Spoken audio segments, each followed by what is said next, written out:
الحمد لله رب العالمين.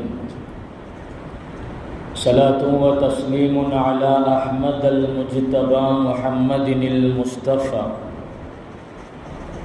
رسول الله صلى الله عليه وعلى آله وأصحابه وأتباعه إلى يوم الدين. فقد قال الله تبارك وتعالى في القرآن العظيم والفرقان المجيد بعد أعوذ بالله من الشيطان الرجيم بفضل بسم الله الرحمن الرحيم فانكحوا ما طاب لكم من النساء إلى آخر الآية. صدق الله العلي العظيم. وقال نبينا صلى الله عليه وسلم يا معشر الشباب من استطاع منكم الباءة فليتزوج. صدق رسوله النبي الكريم ونحن على ذلك من الشاهدين والشاكرين والحمد لله رب العالمين. சர்வ புகழும் ஏக வல்லோன் அல்லாஹ் ஒருவனுக்கே உரித்தாகட்டுமாக. இருளகத் தலைவர் பெருமானார் முஹம்மதுர் ரசூலுல்லாஹி ஸல்லல்லாஹு அலைஹி வஸல்லம் அன்னவர்கள் மீது,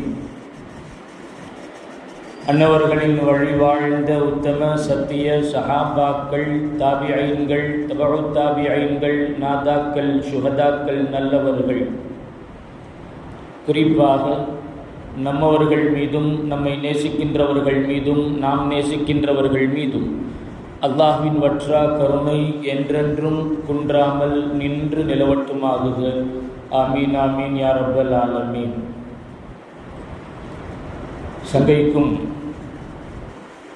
இறை பொருத்தத்திற்கும் உரித்தான அல்லாஹ்வின் நல்லடியார்களே, அருமை மூமினீன்களும், அல்லாஹு ஜல்ல ஷானுஹு வ தஆலா வானத்திலும் பூமியிலும் எண்ணிலடங்காத, எண்ணி முடித்துவிட முடியாத ஏராளமான படைப்புகளை, சிருஷ்டிகளை, ஜீவராசிகளை அல்லாஹ் படைத்திருக்கிறான். அவன் படைத்திருக்கிற படைப்புகளில் அனைத்து படைப்புகளையும் ஜோடி ஜோடியாகவே அல்லாஹ் அமைத்திருக்கிறான். குறிப்பாக அல்லாஹ்விடத்திலே மகத்துவத்திற்கும் மாண்பிற்கும் உரிய படைப்பாக இருக்கிற மனிதனை அல்லாஹு தஆலா ஆண் எனவும் பெண் எனவும் இரு ஜோடிகளாக படைத்து ஒருவருக்கு ஒருவர் தேவையுடையவர்களாக, ஒருவரின் பக்கம் மற்றவர் ஈர்ப்புடையவராக அல்லாஹ் ரப்புல் ஆலமீன் அமைத்திருக்கிறான். இது அல்லாஹ்வுடைய படைப்பு. மனிதனை ஆணாக பெண்ணாக படைத்து ஆண் பெண் இருவருக்குமான, இருவர் தம்மில் இணைப்பை ஏற்படுத்துகிற உறவு முறையையும் அல்லாஹு தஆலா ஏற்படுத்தி அமைத்து தந்திருக்கிறான். எந்த ஒரு மனிதனும், அது ஆணாகட்டும் பெண்ணாகட்டும், துணையின்றி, தனக்கென ஏற்படுத்தப்பட்டிருக்கிற துணையின்றி என் வாழ்க்கையை முறையாய் நான் வாழ்ந்து கொள்வேன் என்று அந்த உறவு முறையை விட்டும் ஒதுங்கிக் கொண்டு வாழ்கிற வாழ்க்கை என்பது செம்மையான வாழ்க்கையாக, சீரான வாழ்க்கையாக அமையப் பெறாது என்கிற காரணத்தினால் அல்லாஹு தஆலா அல் குர்ஆனில் சொல்லுகிறான், வமின் ஆயாத்திஹி அன் ஹலகலக்கும் மின் அன்ஃபுசிக்கும் அஸ்வாஜா. அல்லாஹுடைய மாபெரும் அத்தாட்சிகளில் ஒன்று, உங்களிலிருந்தே உங்களுக்கான ஜோடிகளை அல்லாஹ் ஏற்படுத்தினான். உங்களிலிருந்தே உங்களுக்கான ஜோடிகளை நாம் படைத்தோம் என்று அல்லாஹ் சொல்லுகிறான். திருமண பந்தத்தை அல்லாஹ் ரப்புல் ஆலமீன் மனித இனம் இந்த பூமியிலே நிலைத்திருப்பதற்கும் பல்கி பெருகுவதற்குமான காரணமாக, அடித்தளமாக அல்லாஹு தஆலா திருமண உறவை அல்லாஹ் ஆக்கியிருக்கிறான். அறியாமை காலத்தில், இஸ்லாத்திற்கு முன்னால் திருமணத்தின் நடைமுறைகள் மிக முகம் சுழிக்கக்கூடிய வகையில் கேளிக்கைகள் நிரம்பியதாக அமைய பெற்றிருந்ததை வரலாற்று பக்கங்களிலே நம்மால் பார்க்க முடியும். இஸ்லாத்திற்கு முன்னால் அறியாமை காலத்தில் நடந்த திருமணங்கள், பலவிதமாக திருமண முறைகளை அவர்கள் ஏற்படுத்தி வைத்திருந்திருக்கிறார்கள். ஒரு பெண்ணின் மீது தன் மீது போட்டிருக்கிற துண்டை எடுத்து ஒரு பெண்ணின் மீது போட்டுவிட்டால், உன்னை நான் மனைவியாக ஏற்றுக்கொண்டேன் என்று சொல்லிவிட்டால் திருமணம் முடிந்து விட்டதாக அவர்கள் ஒரு சம்பிரதாயமாகவே அதை வைத்திருந்திருக்கிறார்கள். அந்த பெண் மறுக்கவோ முடியாது. தன் தோளின் மீது போட்டிருக்கிற துண்டை எடுத்து அந்த பெண்ணின் மீது போட்டுவிட்டால், நீ என் மனைவி என்று சொல்லிவிட்டால் முடிந்து விட்டது. இது ஒரு திருமண முறையாக. மற்றொன்று, ஒரு பெண் பல ஆண்களுடனான கூடலுக்கு பிறகு கர்ப்பம் தரித்து, அதற்கு பிறகு குழந்தை பெற்றெடுத்ததற்கு பிறகு அந்த பெண் இது யாருடைய குழந்தை என்று கையை நீட்டுகிறாரோ அவன்தான் அந்த பெண்ணுக்கான கணவனாகவும் அந்த குழந்தைக்கான தந்தையாகவும் தேர்ந்தெடுக்கப்படுவான். இப்படியாக கேளிக்கை நிறைந்த மிக வேடிக்கையான திருமண முறைகள் அறியாமை காலத்தில் பலவிதங்களிலே இருந்து வந்தது. நபி ஸல்லல்லாஹு அலைஹி வஸல்லம் அவர்கள் வந்து இஸ்லாமிய கோட்பாட்டை, கொள்கை முறையை மக்களிடத்திலே சொல்லி திருமணத்திற்கான ஏற்பாட்டை, அந்த செயல் திட்டங்களை, திருமணத்திற்கான முறைகளை நபி ஸல்லல்லாஹு அலைஹி வஸல்லம் அவர்கள் செம்மைப்படுத்தினார்கள். இதற்கென ஒரு சிறந்த வழிமுறையை ஏற்படுத்தி தந்தார்கள். நபி ஸல்லல்லாஹு அலைஹி வஸல்லம் அவர்கள் திருமணம் என்பது தன்னுடைய சுன்னத்தாக நபி ஸல்லல்லாஹு அலைஹி வஸல்லம் அவர்கள் நமக்கு அறிமுகப்படுத்துகிறார்கள். நாயகம் ஸல்லல்லாஹு அலைஹி வஸல்லம் அவர்களினுடைய வீட்டிற்கு ஒரு 3 சஹாபிகள் வந்து நபி அவர்களினுடைய மனைவியிடத்திலே கேட்கிறார்கள், நாயகம் ஸல்லல்லாஹு அலைஹி வஸல்லம் அவர்கள் வீட்டிற்கு வந்தால் அவர்கள் என்ன செய்வார்கள், அவர்களுடைய அமல்கள் எப்படி இருக்கும்? பதில் சொன்னாங்க, நபி ஸல்லல்லாஹு அலைஹி வஸல்லம் அவர்கள் வீட்டிற்கு வந்தால் அவர்களுக்கு தேவையான வேலைகள் ஏதாவது இருந்தால் செய்வார்கள். எங்களுக்கு, நாங்கள் செய்கிற வேலைகளில் எங்களுக்கு உதவியாக, ஒத்தாசையாக இருப்பார்கள். உறங்க வேண்டிய தேவை இருந்தால் உறங்குவார்கள், தொழ வேண்டிய தேவை இருந்தால் தொழுவார்கள். இப்படி பதில் சொன்னதும் அந்த வந்த சஹாபாக்கள் பெரிதாக நினைத்து கொண்டு, கேள்வி கேட்ட மாத்திரத்திலேயே பதில், நபி ஸல்லல்லாஹு அலைஹி வஸல்லம் அவங்க வீட்டுக்கு வந்தாங்க அப்படின்னு சொன்னால் தொழுக தொழுக தொழுகன்னு தான் இருப்பாங்க, இப்படி ஏதாவது ஒரு பதில் வரும்னு எதிர்பார்த்து வந்த அந்த சஹாபாக்களுக்கு இப்படி ஒரு பதில் கிடைத்ததும் யோசிக்கிறாங்க, நாம் நினைச்சதுக்கு நேர் மாற்றமாக இருக்குது.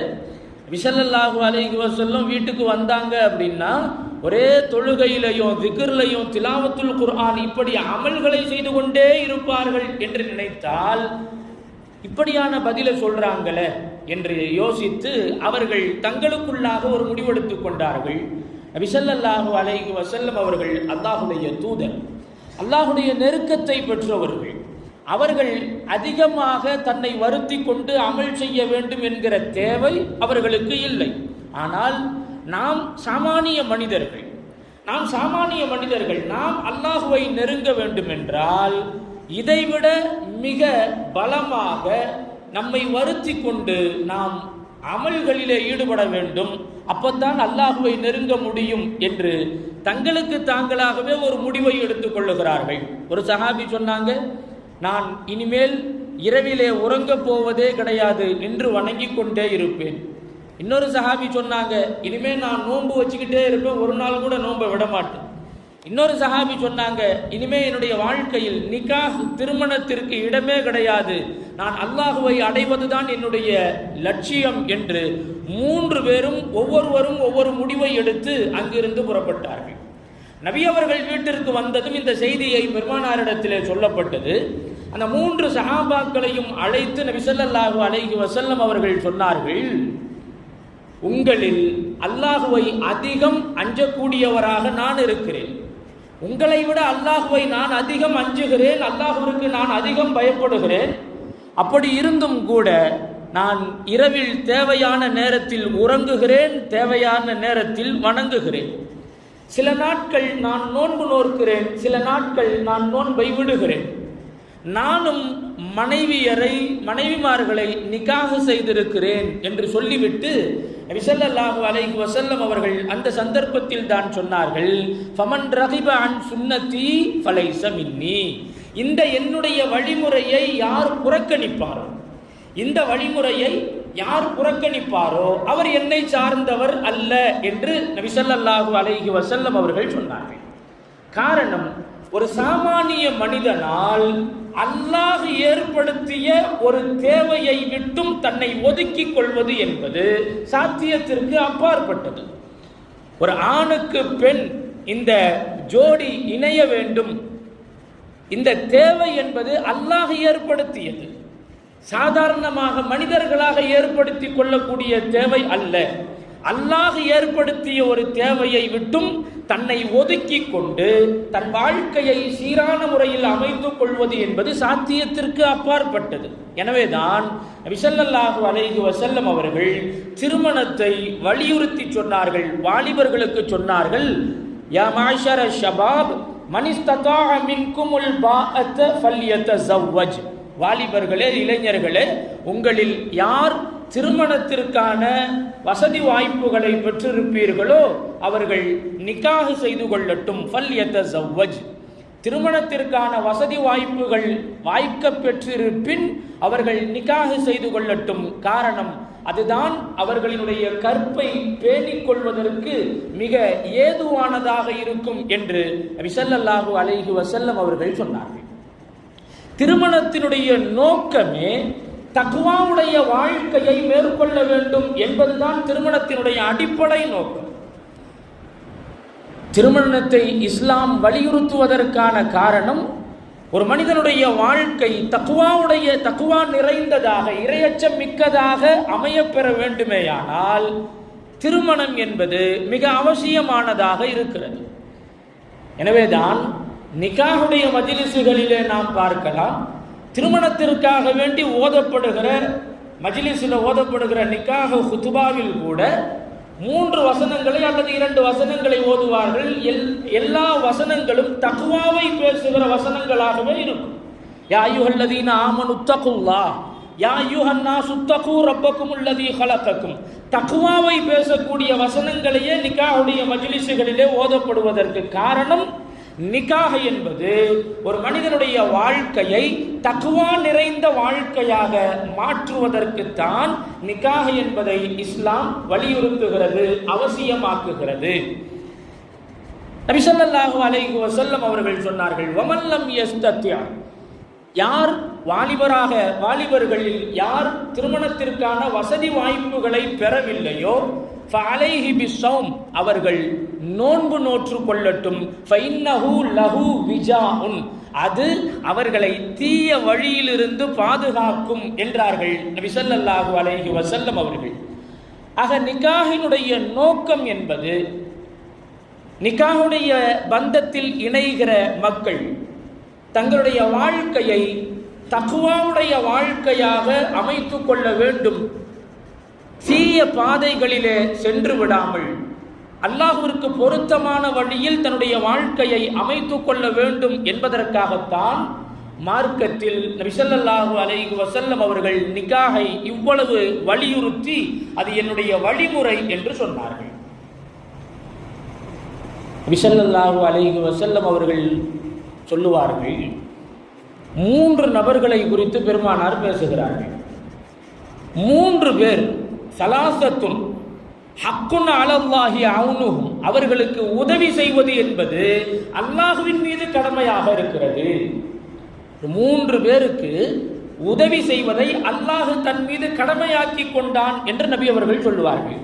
யார் அந்த 3 பேர்? அல் முகாத்தபுல்லதி யுரீதுல் அதா. அந்த காலத்தில் அடிமைகள் நிறைந்து வாழ்ந்த காலம். அந்த அடிமைகள் உரிமையாகுவதற்காக வேண்டி ஒரு பத்திரம் ஒன்று எழுதுவாங்க. அடிமைக்கு ஒரு பத்திரம் எழுதி கொடுப்பாங்க. நீ இவ்வளவு தொகையை என்னிடத்திலே நீ ஒப்படைத்தால் நீ சுதந்திரமான மனிதனாக உன்னுடைய இஷ்டத்திற்கு நீ வாழலாம். அந்த பத்திரம் எழுதி கொடுப்பாங்க. அப்படி பத்திரம் எழுதி கொடுக்கப்பட்டவருக்கு பேர் முகாத்தபுன்னு பேர்.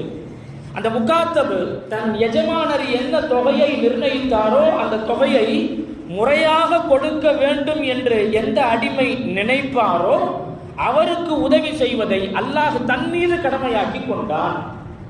இரண்டாவதாக அந்நாக்கிஹுல்லதி யுரீதுல் அஃபாஃப, ஒரு இளைஞர் ஒருவர் திருமணம் செய்ய வேண்டும் என்று நினைக்கிறார், ஆசைப்படுகிறார். ஆனால் அவர்கிட்ட போதிய வசதி இல்லை, திருமணத்திற்கான வசதி வாய்ப்பு இல்லை.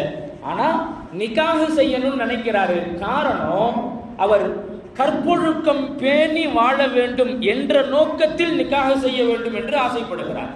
அவர் நிக்காஹ் செய்யணும்னு நினைக்கிறது இந்த உலக ரீதியான ஆசைகளுக்காக வேண்டி அல்ல, ஹராமான பாதையிலிருந்து தன்னை தற்காத்து கொள்ள வேண்டும் என்பதற்காக ஒருவர் நிக்காஹ் செய்வதற்கு நாடுவாரேயானால் அவருக்கு உதவி செய்வதை அல்லாஹ் தன் மீது கடமையாக்கி கொண்டான்.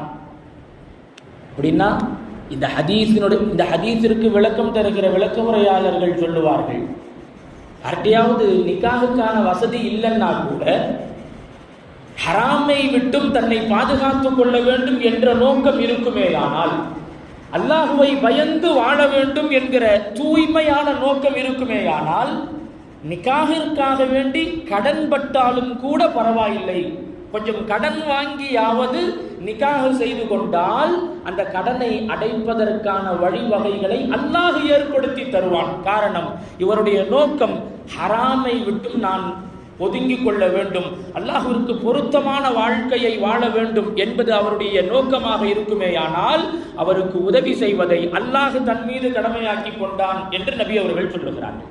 மூன்றாவதாக வல் முஜாஹிது ஃபீ சபீலில்லாஹ், அல்லாஹுடைய பாதையிலே போர் செய்யக்கூடிய போராளிக்கு அல்லாஹ் தன்னுடைய உதவியை கடமையாக்கி கொண்டான் என்று நபி அவர்கள் சொல்லுவார்கள்.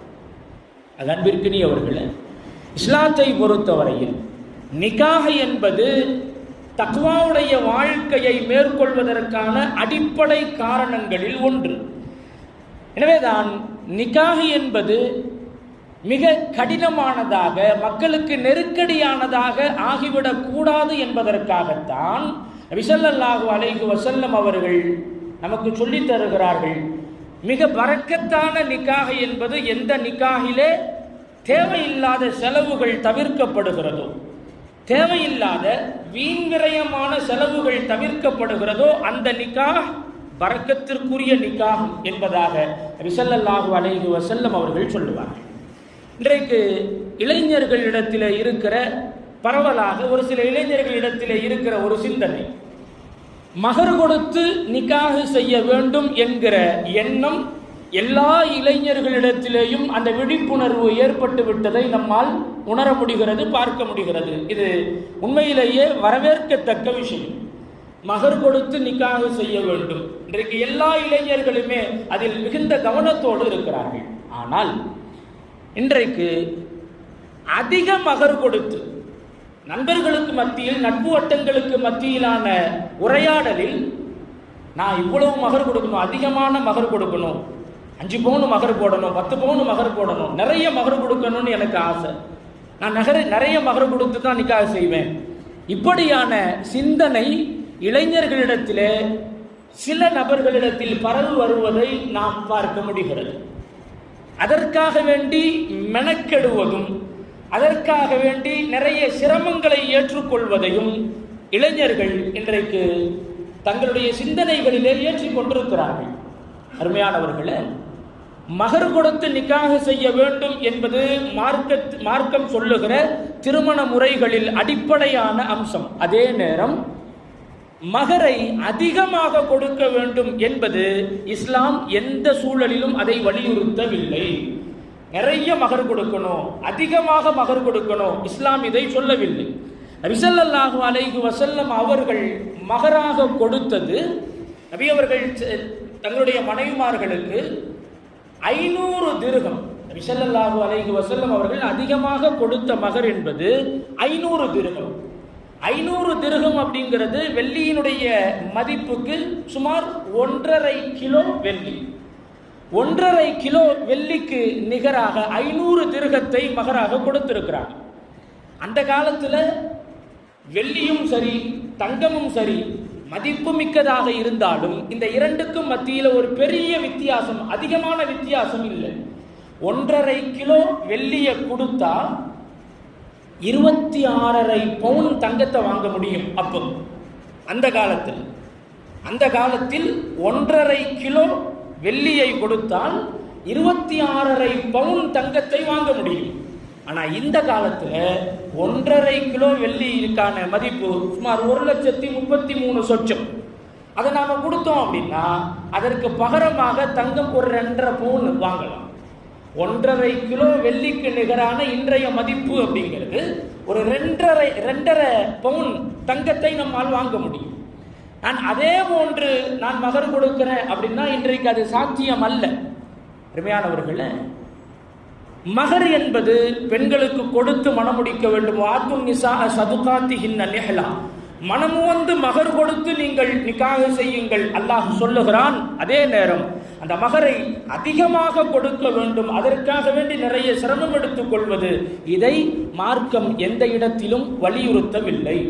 தனக்கு எந்த அளவு தன்னால் எந்த அளவு முடியுமோ அந்த அளவு நேர்த்தியான மகரை கொடுத்தாலே போதுமானது.